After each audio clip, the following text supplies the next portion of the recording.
I am Ozell Brandley, Ozell spelled with one Z, O-Z-E-L-L. Today, we declare a united campaign for justice in Texas and the United States of America, because righteousness exalts a nation, but sin is a reproach to any people. Today, we declare a campaign for justice in the Texas Attorney General's office, where there has been no justice for the wrongfully convicted and incarcerated. We declare a campaign for justice in the office of the governor of Texas, where there has only been rhetoric, talk, and no action. Silence reigns with no remedy for being wrongfully convicted and incarcerated and even executed with no compensation. We campaign for justice in the Texas Comptroller office, which has only echoed, there is no justice for those wrongfully convicted, incarcerated, and sentenced to death. No justice in the courtroom, no justice and compensation for those whose lives and families have been devastated and suffered unmerciful humiliation and shame. Someone owes these people who have been wrongfully convicted, incarcerated, or executed more than an apology and a mandate for their release. Yet they don't even receive an apology. It is no accident that many people have been wrongfully convicted, and are now many of these wrongfully convictions are coming to light. The injustice and the corruption in our judicial system comes from people having political aspirations, which they have put above doing what is right, fair, and decent. Corruption and injustice because of racism, for whatever reason, must end. This is a new day with a new vision. Thus, we declare a new united campaign for justice. We're all in this boat together. Politicians and public officials who are not part of the solution, you can be sure they are part of the problem. We declare today a united campaign for justice to do what? To identify, remove, and seek prosecution of such public officials who obstruct justice, hinder justice, and fail to prosecute the guilty but convict the innocent. If you love justice, you need to unite with us today or tomorrow. If you love righteousness, you need to unite with us and do the right thing. If you love Jesus, you need to unite with us. If you hate corruption, if you hate racism, if you hate injustice, unite with us. If Texas government will not stand up for justice, we will appeal to the federal government and to the United States Department of Justice. I have already been working on that behalf on yesterday and today. We will bombard heaven with our prayers and make our politicians accountable to the people and to the Almighty God. I think the time has come right now. I think it's no accident what is happening right here. I think in some way, I think I have been divinely drafted by God to be a part of this movement. But I was ready when I got my letter from the state controller on Monday. I thought that, I said, if it said, here's your money, your application has been granted, maybe I would have turned my back on many others who need the assistance and need justice to prevail in the government that has not worked. And so I'm encouraged that we are on a righteous movement. Houston, Dallas, San Antonio, Austin, Los Angeles, Chicago, Somerville, Conroe, Texas, here we come. I think what you do wrong in Texas shows what is being done all over the United States. It's now time to stand up and take a stand on such outrages where there's no justice. Let's hold everybody accountable. The Texas legislature approved a decent financial package for the wrongfully convicted. I truly believe that it's because of the suit filed in court when my brother Clarence got out of court over 20 years ago for $120 million. The only reason it was lost, that it was not granted when he got out, was because they said the state was immune from prosecution. They were just doing their job, and we know they didn't do the right job. But someone put these words, actual innocence, to prevent the exonerated from getting the compensation. Senator Rodney Ellis and Representative Harold Dutton do not know who put these words in, which became law. I was told by one of them that the words was not in the original legislation. They don't understand how it got there. Whether it was political deception by the Attorney General of Texas, by the Governor's Office of Texas, or the Texas Comptroller, you make up your own conclusion. The case of Clarence Lee Brandley is unique, but it has much in common with the others wrongfully convicted and then denied compensation. The Montgomery County District Attorney Office attempted to give the two prime suspects in Clarence Brandley case alibis for not committing the rape and murder of the late Cheryl D. Ferguson, but you can be assured they failed. They attempted to hide the truth, they attempted to cover up the truth, and to destroy the truth, and to execute an innocent man, Clarence Lee Brandley.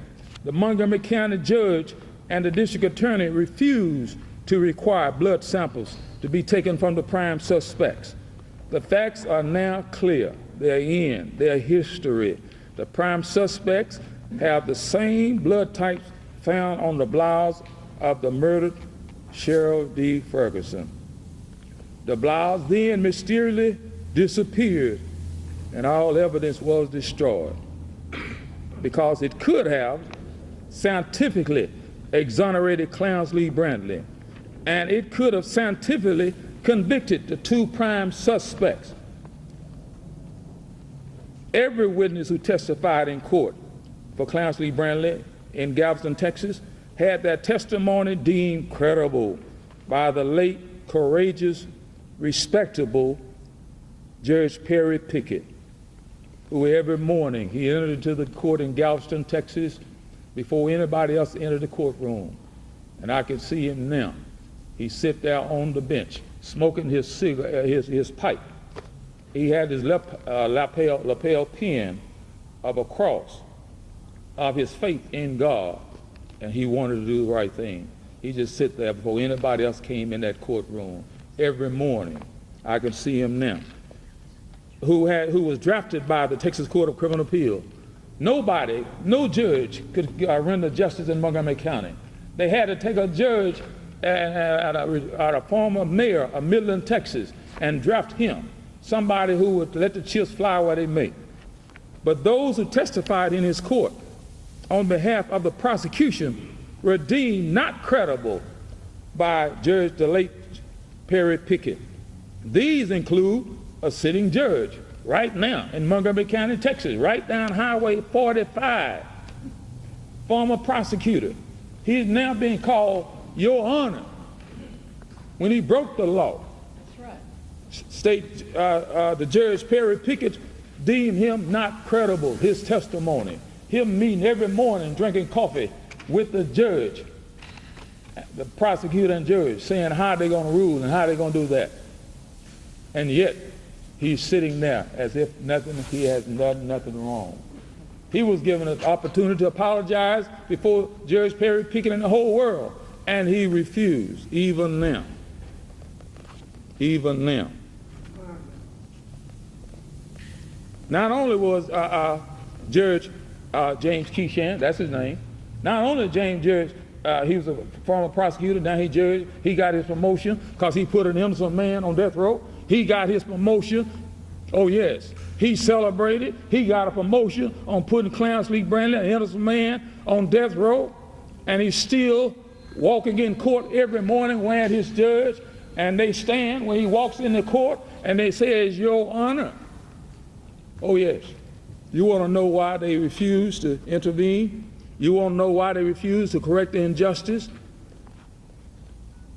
Every witness, and not only was he not deemed not credible, Judge James Keeshan, then the Texas Ranger, Wesley Stahl, big bad Texas Ranger Wesley Stahl, who didn't mind pulling you up and showing you how strong he was, didn't mind coming down and use his brass knuckles on you, who didn't mind choking the witnesses and intimidate them.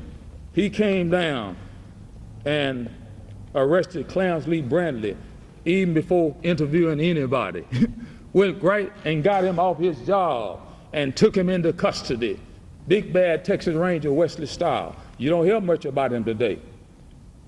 One of the greatest moments I got a chance to see was this big bad Texas Ranger in Galveston County. You should have been there. If you missed it, the 300, every seat in the Galveston courtroom was full. And when attorney Mike DeGarren put before him a question that was of importance, you could hear his teeth chattering, hitting each other all the way over the courtroom. I have never seen such a humorous sight before from somebody who was supposed to uphold the law. He discovered new evidence just overnight. His testimony was deemed Texas Ranger uncredible. And then the prime suspects, Gary Ackerman and Jane Dexter Robertson. It's all in the court record. One of the suspects, that suspect was deemed not credible. One of the suspects, and is in the court records, said, you did it. Another custodian said, both of you did it. It's all in the records. It's all in the records. It's there. The court record and the opinion handed down. I'm almost closing. I don't need this, but I feel I want to read this because I know what I can say it, I can go over it, but I didn't want to leave out one word because I believe that what we're doing here is going to make it better for all them other people who getting arrested, poor, black, or whatever. That's right. Oh yeah, some of them have already gotten their money and got paid off. And this is not slavery. This is 2011. And we don't have to take it no more. God is on our side. The court record and the opinion handed down by Judge Perry Pickett and accepted by the Texas Court of Criminal Appeal leave no doubt about the innocence of Clarence Brandley. The court record and opinion, I got it right here. I got my own copy from the Court of Criminal Appeal. Every point, and Attorney Mike DeGarren and Paul Nugent submitted, it was granted. It's clear. So the Court of Criminal Appeal have the record, and it's sure. If we have to go to court, I believe the court will give Clarence Brandley not only what we asked for, less than $1 million. I believe the court will give him, a trial by jury, will give him 10 to 20 times the Texas Montgomery County and the state of Texas Attorney General office. They conspired to railroad an innocent man. They conspired to give alibis to the two real murderers. That's right. Yes, I understand why Judge Perry Pickett took the courage and ruled from the bench. He was outraged. So you don't even treat animals like this.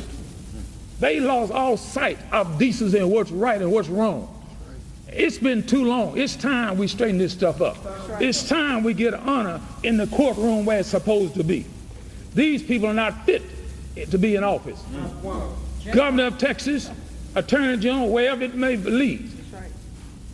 Texas Comptroller, good old boys, doing what they want to.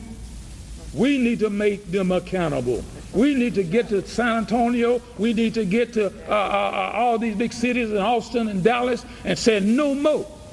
We're going to work, we're going to write, we're going to get on our knees to God and help us, and we're going to get you out of there. You don't deserve no more dignity in Texas.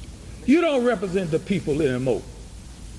Anytime you don't have righteousness in a country, you coming down, America. Texas, your days are numbered unless you do the right thing.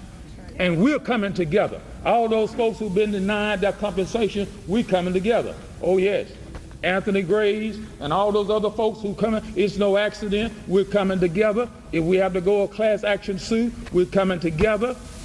I'm working and I'm praying day and night to get Washington, D.C. to intervene. If I have to get a letter or get somebody to go and speak with President Barack Obama, we're going to get it done. We're going to get some help in Texas. We're going to get some help in Texas. They're going to reconsider. They're going to think of maybe trying to reach a settlement before we come to court. I don't have no excuse. I don't have no doubt. If this gets in court, we're going to win it because God is on the side of the righteous. Clarence Brandley, let me finish this right quick. Okay, turned it off. As I said, one of the prime suspects said the other suspects did it.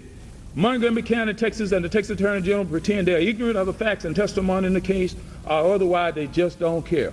And they have no intentions of pursuing the prime suspect. That's why I called somebody from Washington, D.C. That's why I've been on the phone talking to the congressmen and the people, and I'm going to know pretty soon what they want me to do. And I believe they're going to help us. They're going to bring this, and they're going to do the right thing. Oh, yes, it's going to happen. Clarence Lee Brandley, as I close, is a veteran of the United States Armed Forces. He served honorably. He deserves not only his freedom, he deserves his compensation, he deserves an apology from the state of Texas and Montgomery County, Texas, and the late Cheryl D. Ferguson deserved more than just a cold grave in the cemetery over there where she is buried.